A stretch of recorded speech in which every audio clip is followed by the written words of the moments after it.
Hey guys, welcome to Tyson's Fitness Tips podcast. If you want to lose weight, increase your energy, improve your health and fitness, and look your best, then you have come to the right place.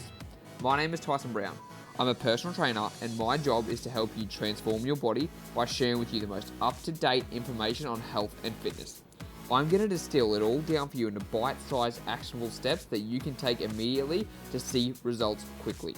Now, every Tuesday and Thursday, you can expect a brand new episode, which will be a mixture of interviews with top experts from around the world in the fitness space, and as well as solo episodes from myself, sharing with you exactly what action steps you need to take to transform your health, your body, and your life. Also, don't forget to listen all the way to the end of the show, because in the middle, I'm going to share with you a time-saving tip, and it might just be a game changer. I know you're short on time, and this one can save you a lot of time and a lot of energy. So, let's get into the show.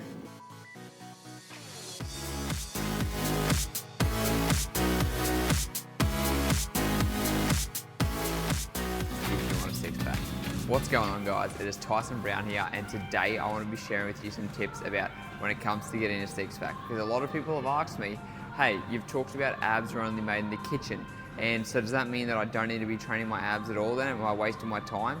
And the answer is no, you should still definitely be training your abs. But what people don't realize is that we train them when we're doing other movements in the gym too. When you're doing big heavy squats, when you're doing deadlifts, when you're doing all those loaded carries and movements, you're actually working your abs, and people don't realize that.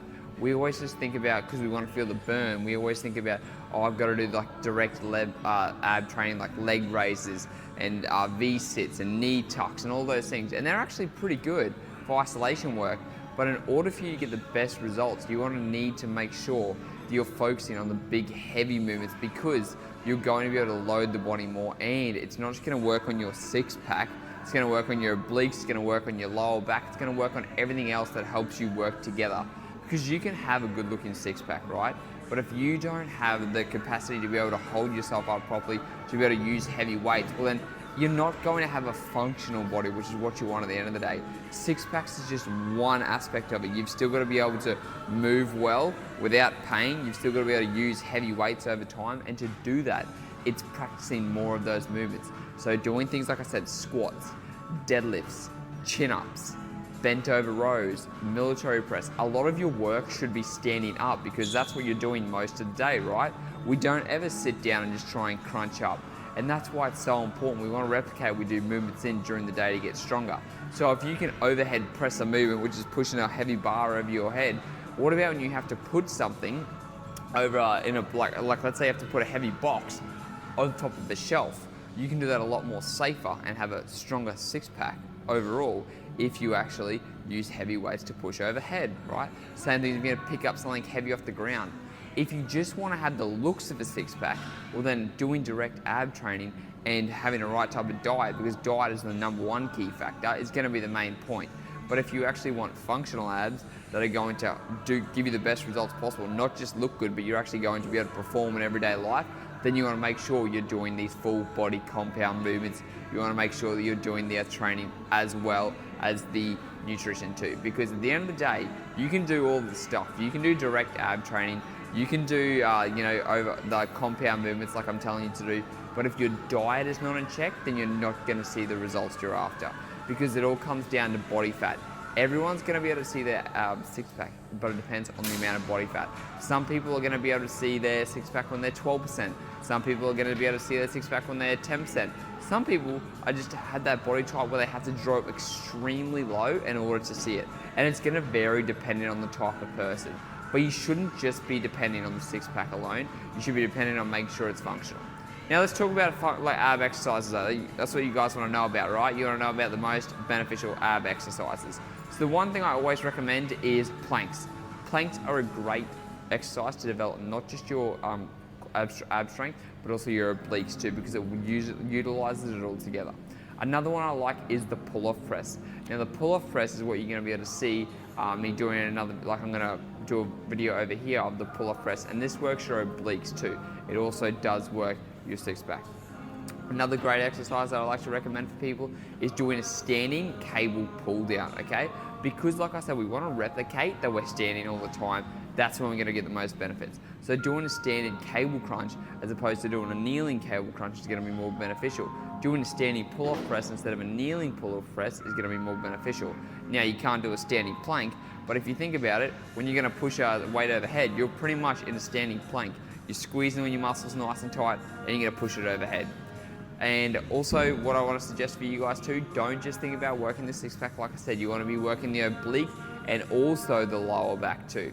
Another really good exercise I like is doing the dead hang and doing knee raises from the dead hang. So there's only, like, you don't need a whole bunch of different exercises to target different areas and to feel the burn. You only need a few. You need to do them with heavy weights some, and then with lighter repetitions the other. So with a standing cable crunch, you're able to use heavier weights. With a pull-off press, you're able to use heavier weights. But then with things like kneeling, laying down knee raises, it's going to be, with hanging knee raises, you can use it with higher repetitions because you want that benefit of strength and hypertrophy, right? So some stuff is going to be really heavy, some stuff is going to be lighter and higher repetition. They're going to be the most beneficial things for you guys in order to get better results, especially for your abs. So number one, focus on the diet first more than anything. You need to reduce your body fat in order to see a six pack. Number two is to focus on your compound lifts to build a strong six pack, okay?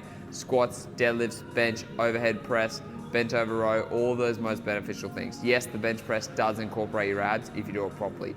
Then after that, you do want to do your direct ab training work. So your planks, your pull-off press, your standing cable crunches, your knee raises, that's 4 exercises, that's all you need. Do some strength work, do some higher repetition work, and that's what's going to get you a six pack at the end of the day.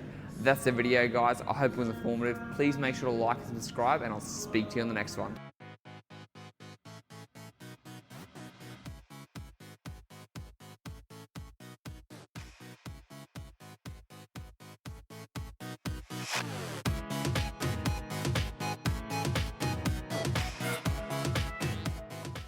Hey, thanks for listening to the podcast. I really appreciate it.